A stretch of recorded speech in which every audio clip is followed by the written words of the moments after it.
J'espère que vous avez bien en main un portrait ou peut-être sous les yeux de la Joconde de Mona Lisa, le chef-d'œuvre absolu de ce génie qu'était bien sûr Léonard de Vinci, parce que nous allons vous décrire précisément ce qu'il y a dans cet ouvrage de Thierry Gallier que j'accueille tout de suite. Bonjour Thierry. Bonjour. Merci d'être là en direct sur Sud Radio. Vous êtes directeur artistique dans la presse, ce qui n'a absolument rien à voir avec l'univers de la peinture et la Joconde en particulier, on est d'accord ? On est d'accord, absolument, oui. Voilà. La Joconde donc et ses mystères et ce livre que j'ai dans les mains. Et quand on m'a dit, tiens, on va faire une émission effectivement sur ce phénomène, ce chef-d'œuvre, les 500 ans après sa création, bien sûr, de la Joconde révélée, je me suis dit, bon, alors d'accord, allez, une énième hypothèse sur l'explication du pourquoi, du comment du génie de Léonard de Vinci. Et je donnerai 3 mots pour justifier et pour décrire votre livre: stupéfiant, sidérant et phénoménal. Le travail que vous avez fait... Non mais attendez, je vais vous dire sincèrement, je suis bluffé. Bluffé parce que, comme je le disais en avant-propos, je n'ai jamais été tellement attiré par le monde de la peinture, encore moins par évidemment la Joconde. J'ai eu droit au sempiternel quand on est adolescent au collège ou au lycée, visite du Louvre, et bien sûr se retrouver devant la Joconde et de jouer avec le regard, un coup à droite, un coup à gauche. Oui, le regard me suit toujours, mais ça s'arrête là. Sauf que vous... Et il vous est arrivé un truc assez incroyable, parce qu'à l'origine, vous n'êtes pas levé un matin en vous disant, tiens voilà, je vais étudier le tableau et je vais m'y mettre une bonne fois pour toutes parce que je veux avoir ma vérité. Pas du tout. Ah, du tout. En fait, c'était un jeu. J'ai pas non plus de passion particulière pour la Joconde au départ. Et par jeu, en fait, j'ai affiché la Joconde au mur de mon bureau, en me disant que j'allais réfléchir à essayer de trouver le mystère, enfin ce qu'il y avait dans la Joconde depuis 500 ans. Essayer de trouver, en fait, c'est une image en 2 dimensions, hein, c'est une image toujours la même depuis 500 ans, et je me suis dit que comme c'était qu'une seule image, ce serait peut-être pas si compliqué de trouver ce qu'il y avait dans ce sourire et dans cette image d'aussi énigmatique. Et j'ai cherché, et en regardant en fait le paysage de fond, vous avez le paysage derrière Mona Lisa, et la partie droite et la partie gauche du paysage, et le paysage à droite est plus haut que le paysage de gauche. Alors on va rentrer dans le détail dans une seconde, parce que je voudrais quand même, j'espère que tous ceux qui écoutent l'émission ont le portrait justement de Mona Lisa sous les yeux, parce qu'on va essayer de décrire ça au fur et à mesure. Mais avant cela, vous savez qu'il y a quand même des gens qui disent que votre ouvrage va changer un petit peu la vision que l'on avait effectivement de la Joconde, que c'est plus qu'un livre, c'est carrément une thèse. Est-ce que vous êtes conscient de ça ? Oui, conscient, et en même temps, comme je vous disais, je suis pas chercheur ni expert, et j'ai pas de passion pour la Joconde, donc je l'ai regardé d'une façon décomplexée, en fait, juste pour m'amuser, comme un amusement. Donc je me suis pas bloqué avec ce qui était déjà connu sur la Joconde, etc. Même si j'ai lu plein de choses, etc. pour le savoir, mais je me suis pas arrêté à ce qui était déjà écrit. Je l'ai regardé avec un œil pas neuf, mais enfin un œil un peu un œil plutôt vierge, quoi, je dirais. Ouais, c'est ça. Alors, on se met en situation. On est dans votre bureau, en face de vous, il y a le portrait de la Joconde. Et là, évidemment, vous allez vous lancer dans un truc parce qu'il y a quelque chose qui vous attire. Et vous décidez, vous faites un petit geste qui est assez étonnant, je trouve. C'est qu'une fois que vous avez le portrait dans les mains, vous placez votre main, comme ça, sur l'arête du nez de la Joconde. Et vous divisez en deux, justement, le portrait de la Joconde droite-gauche. Et là, vous faites une première découverte.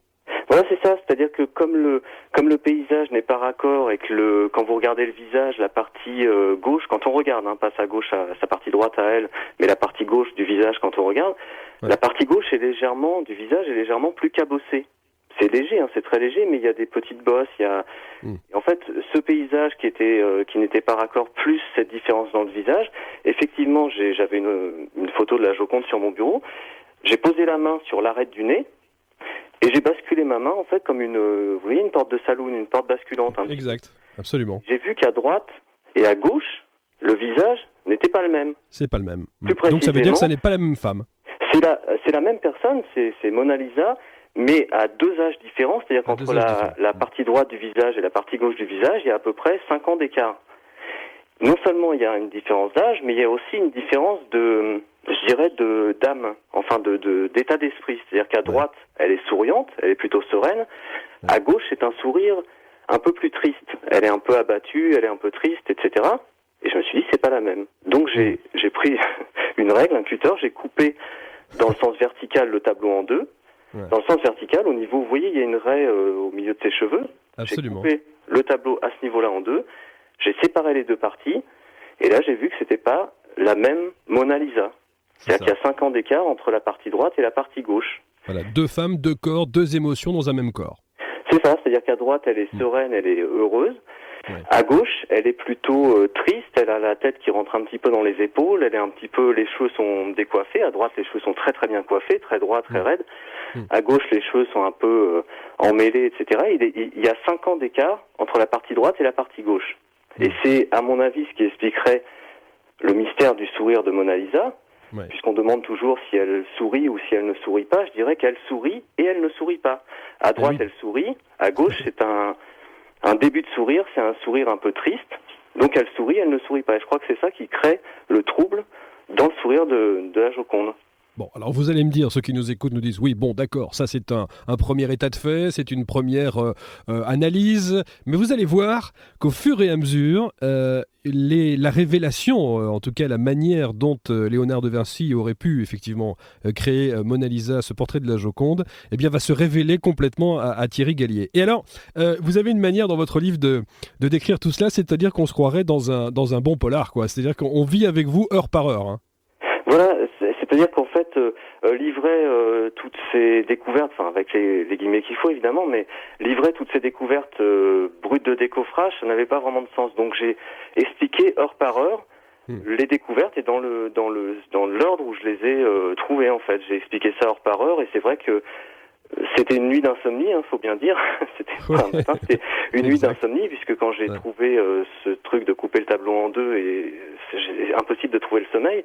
Donc c'était une nuit un peu fiévreuse. Donc je l'ai écrit comme ça s'est passé heure par heure et étape par étape pour que les gens comprennent pourquoi j'en arrivais à penser que la Joconde était expliquait le mythe d'Isis et d'Osiris par tous ces épisodes en fait. Alors justement, puisque la suite, en tout cas toutes les révélations que vous allez pouvoir nous faire sur ce portrait de la Joconde ont un rapport avec Isis, Osiris, Horus et Seth, etc., vous allez nous dire, expliquez-nous donc qui est Isis, qui est Osiris, leur fils, le fameux beau-frère jaloux et meurtrier, en quelques mots pour qu'on puisse faire le parallèle avec votre analyse ensuite. Alors en fait, dans la mythologie égyptienne, moi je suis pas du tout mystique, je connaissais pas ce mythe, etc. Mais dans la mythologie égyptienne, en fait, Isis c'est la grande déesse par excellence. C'est-à-dire que Isis, c'est l'épouse d'Osiris.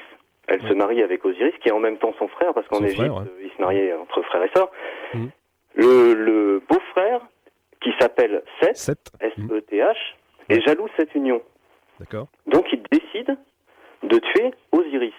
D'accord. Il crée un subterfuge, c'est-à-dire qu'il fabrique un coffre en disant celui qui peut rentrer dans ce coffre, je lui offre le coffre. Osiris rentre dans le coffre, en fait c'était un piège, il referme le coffre et il jette ce coffre dans le Nil pour se débarrasser. Sa femme, Isis, part à sa recherche. Le corps entre-temps a été découpé en 14 morceaux. Isis trouve 13 des 14 morceaux. Elle les ramène. Ne trouvant pas le 14e morceau qui est le phallus, en fait, d'Osiris, elle en confectionne un en argile. Elle s'en sert, enfin, si je puis dire, elle s'en sert. Et de cet acte naît leur fils Horus. Horus qui va venger son père qui a été tué en attaquant Seth. Voilà. Alors ça c'est pour les grandes lignes. Et vous allez voir que tous ces points communs, tous ces petits détails dont on vient de parler avec Thierry à l'instant, eh bien vous allez le retrouver dans le tableau de Léonard de Vinci de la Joconde. Absolument. Et c'est ça qui est assez incroyable. Alors si vous avez le tableau dans les mains, si vous avez l'image dans les mains, parce que si vous avez le tableau, c'est que vous avez fait un truc pas clair. Alors vous allez prendre l'affiche et vous allez l'incliner d'un quart de tour dans le sens inverse des aiguilles d'une montre. Et là, on va distinguer en bas, au milieu, une femme assise sur un trône, comme la reine d'Égypte, elle a la même posture. Hein. C'est ça, et c'est une des premières constatations que vous faites sur cette image. C'est ça. En fait, vous avez donc ce qui sert de rocher, qui est contourné par un chemin en forme de S. Et cette femme qui est assise de profil, sur un trône, alors il y a tout, il y a le bras sur la coudoir, il y a la tête, il y a le châle sur la tête, etc. C'est Mona Lisa, la même que celle qui est représentée sur le tableau, mais de profil. C'est-à-dire que Léonard de Vinci a dû se mettre sur le côté de son modèle, ou imaginer dans sa tête la même personne de profil. C'est Mona Lisa de profil. En voyant cette image, j'ai tout de suite pensé, ça c'est Isis.